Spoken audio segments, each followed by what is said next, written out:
I've played tons of PC games, from classic to modern, and throughout time there's been some standout games that impressed me. That being said, I am a tough critic, and when you've played as wide of a variety of games from as wide of a time frame as I have, you'll get a mixed bag of recommendations from me. Be it a text adventure from the 1980s to a recent indie game, you never know what I'll suggest. That being said, we're going to talk about 10 more games you should check out on the PC. Let's begin.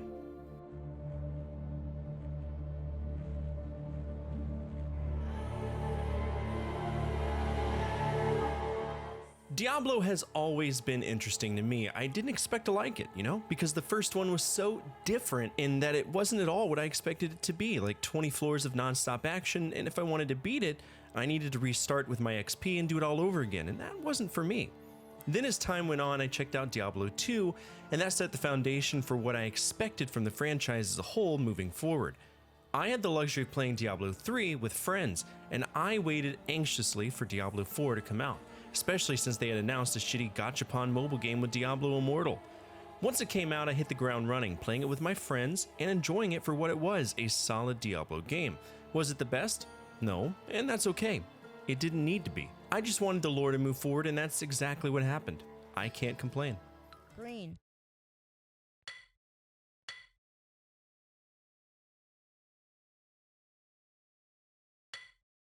As a kid, it was fun to play games on the computer, that goes without saying, but at the same time, it was equally as fun to check out creativity software designed for kids. I remember using a program called KidPix or something like that. I want to say it was made by Broderbund, but it was on every single computer I had when I was in elementary school. There weren't any bells or whistles, it was just designed in a way where you could have fun with things like markers and paint and crayons and shit. It is what it is. Crayola Print Factory is the exact same idea, except there's more specific things you can do, like making a postcard, stationery, or a poster. Anything you wanted to print out and put on your wall, you could, and that's awesome. Is it a game? Not really, but it's an application that brought me joy as an adult and allowed me to create such wonders as 420 Gator and my personal favorite, Satanic Triceratops.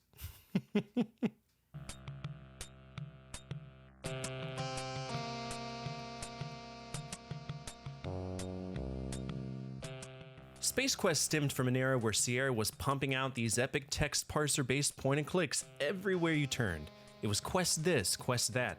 Think of Police Quest, Quest for Glory, King's Quest, and of course, Space Quest. It was created by the two guys from Andromeda, aka Mark Crow and Scott Murphy, which I've been dying to interview for the Legends line, but they've been busy with their own video game, and I don't want to interrupt that.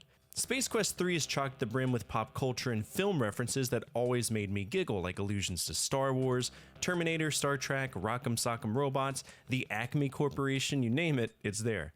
And they incorporate it so well, that's just the comedic ability of the developers shining through, and I appreciate that. The text parser in this game is eons better than it was before, and for the first time ever we have the canon name assigned to our protagonist, Roger Wilco.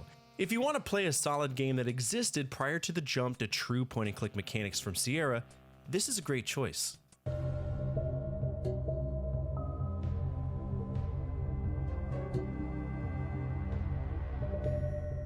Oh man, Five Nights at Freddy's! This game was a cultural phenomenon. It kickstarted a lot of YouTubers' careers. There was this duality of people doing Let's Plays, and then the same people were creating lore videos, trying to piece together this nonsensical storyline that I'm pretty sure Scott Cawthon wrote around the off-the-wall predictions from these creators. FNAF 1, it was alright.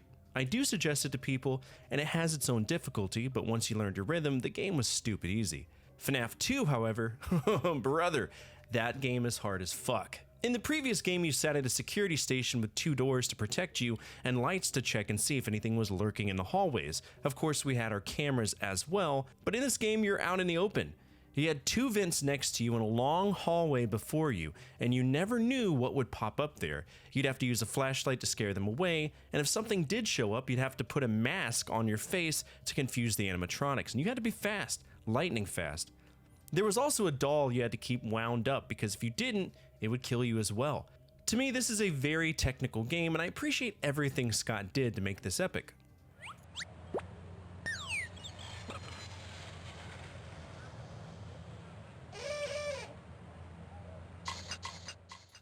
What's a PC episode without including something for the kids? This game belongs to a series known as Junior Field Trips, and it was created by a company that consistently delivered quality educational content for kids, humongous entertainment. The same folks who brought us Pajama Sam, Freddy Fish, Spy Fox, Putt Putt, you name it, they did it, and it was always fun. Junior Field Trips, though, they all involve going to places and learning about every single possible thing you could encounter at that location. I actually violated rules of release for this by accident. The first game was Let's Explore the Farm. This one is obviously Let's Explore the Airport. It would allow you to fully explore every single aspect of the airport, from the plane itself to the hangars, to helicopters, to baggage claim. It's awesome. In fact, if you have a little one that you're trying to prepare for a flight for the first time, this game might actually help break some of those nerves. I'm gonna actually let my kiddos play it.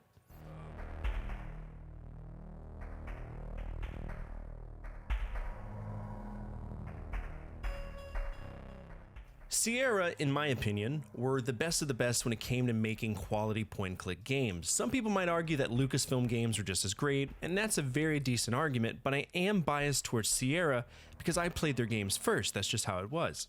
It was interesting checking out the history of Sierra because their games went from rudimentary adventure games to full-action FMV games. Police Quest is a wonderful example of that. But Sierra made one series that absolutely mind-fucked people: Phantasmagoria.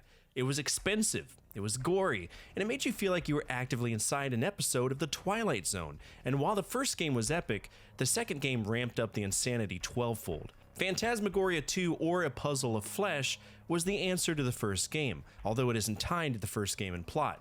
We play as Curtis Craig, a man with a severely fucked up past, and we deal with all of these hallucinations, be it auditory, emails glitching out, the works. I don't want to tell you all of them because it would take away from the experience. Just know that this game rocks, and I do have a series slayer about it. And if you want to see it, I'll link it down in the description below and at the end of the video.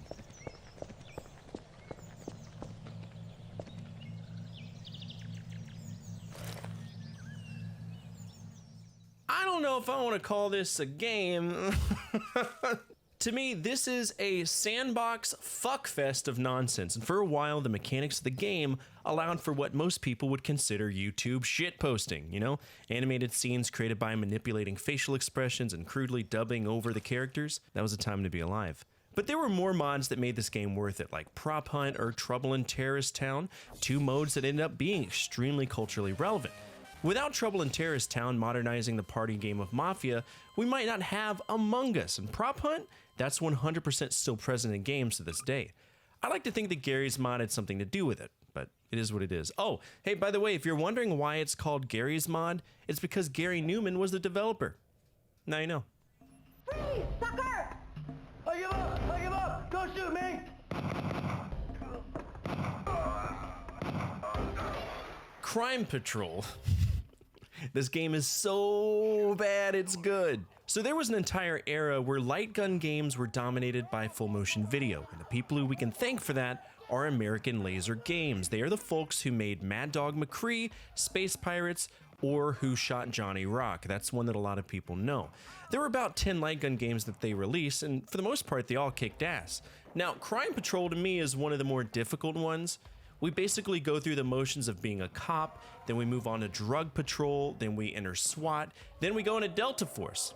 Yeah, magically end up being drafted in the military to take out high visibility targets. The game is so stupid goofy, and for some weird reason, I really enjoy it. I shouldn't, but I do. It's unfair, But the comedic charm of the game, it really makes up for that.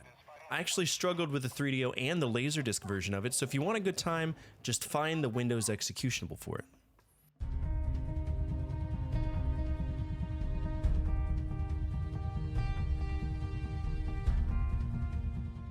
Do you like worms? Not like the actual wriggling insect. The game, the one made popular by Team 17 way back in 1995. I mean, if you're older than that, you might remember Artillery Simulator for the Apple II, and the keyword there was artillery. That's the genre. If you enjoy these games, you might like Shell Shock Live, a series that's been around for a little bit of time, one that initially started as 2 Flash games, and then made the jump to a proper PC release. It's actually nice to see that. If you played any artillery games, then you've played this, and I guess the one cool thing is that you can play with friends around the world, taking them out with over 400 different weapons, and over the course of 9 different game modes. So if that's for you, feel free to check it out.